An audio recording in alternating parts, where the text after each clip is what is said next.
Dear students, hope you all are doing well and making maximum utilization of your time. See, once time is gone, everything is gone. Everything is counted by time. Some of you are not following my videos. Some of you might be not studying properly also. Please be up and doing for your exam, because exam will be there and you have to do a lot of things in life. You have to make your career, and don't waste any time. Make a plan, because when you have too much of time, you don't have time. When you are too much busy, then you have time. It happens like that. So now you are having too much of time. Maximum many of the works, things that you are not doing now during lockdown. But even then you don't have time. Please don't do that. Use yourself properly. Give time to studies.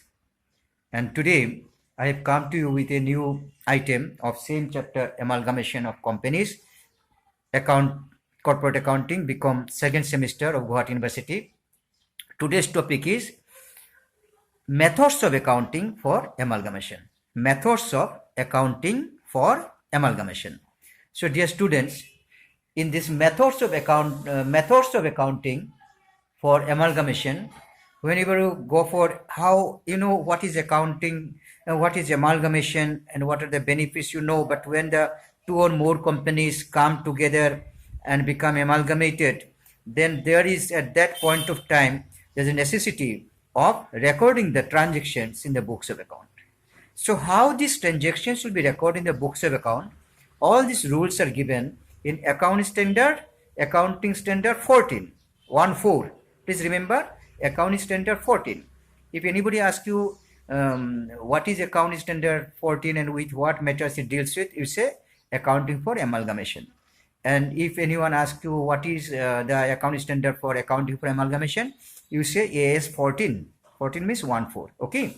Now, according to AS 14, there are two methods of accounting for amalgamation. How many methods? Two methods. According to accounting standard 14, there are two methods for accounting for amalgamation. Please write the methods. Number one, pooling of interest method. POOLING, pooling of interest method. Pooling of interest method. And number two, you write purchase method.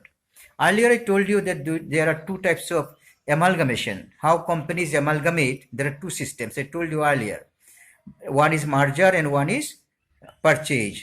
But here I am not discussing how companies are amalgamated, but I am discussing what is the system of accounting at the time of amalgamation. So there are two systems of accounting. Number one is pooling of interest method, and number two is purchase method. There are two methods of accounting for amalgamation as per accounting standard 14. Number one is pooling of interest method and number two is purchase method. So let us now see what is pooling of interest method. Very brief, there may be 1 or 2 marks question. I'll be taking some other video going for details of it, but here very simply I'll telling you what is pooling of interest method, and best to remember when this method is used. Okay, when this method is used, then you understand. Pooling of interest method is used in the circumstances when an amalgamation fulfills the criteria for a merger. So when amalgamation is in the form of merger, then you go for pooling of interest method in accounting for amalgamation. Ekdam clear? At the time of amalgamation in the form of merger, the accounting system will be pooling of interest method. Done? As per this method, assets and liabilities and reserves of the transferor company, mind it, are recorded in the existing carrying amounts by transferee company. Okay, number 1 point here, according to pooling of interest method, assets, liabilities and reserve. Mostly 3 things are there: assets, liabilities and reserve of the transferor company, the company which is being merged, being merged, transferor company is recorded. All these assets, liabilities and reserves are recorded at the existing carrying amount by the transferee company.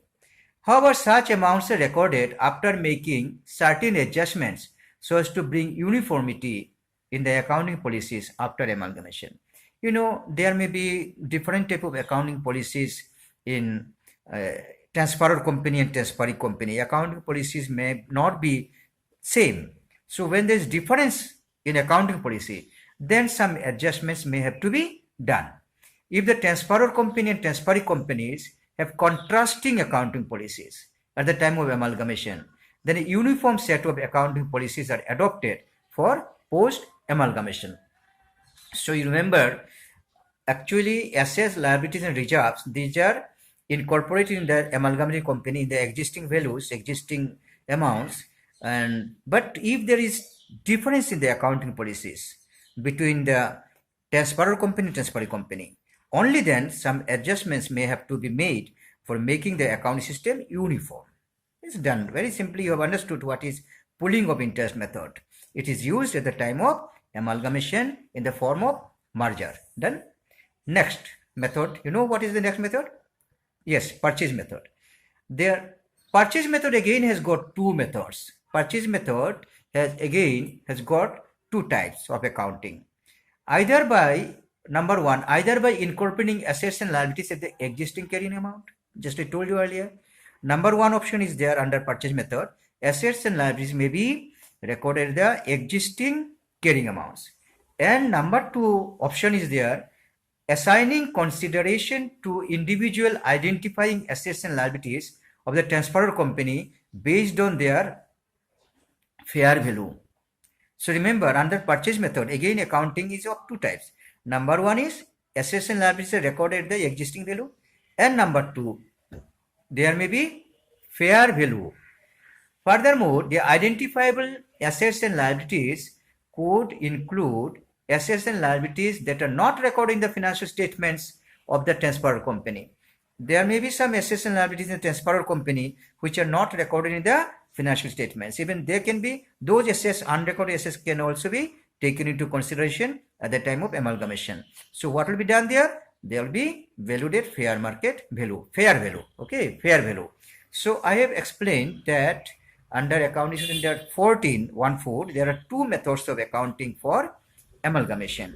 Number one method was pooling of interest method, and number two method is purchase method. And I have told you very briefly what are these things, and after that I'll be taking up these two in a broader way. I'll be telling you the discussing with you the accounting journal entries of these methods. I'll be also making a video I'm planning with the distinctions between pooling of interest method and purchase method. Okay, I'll be making a video also. So till then, you study, stay safe.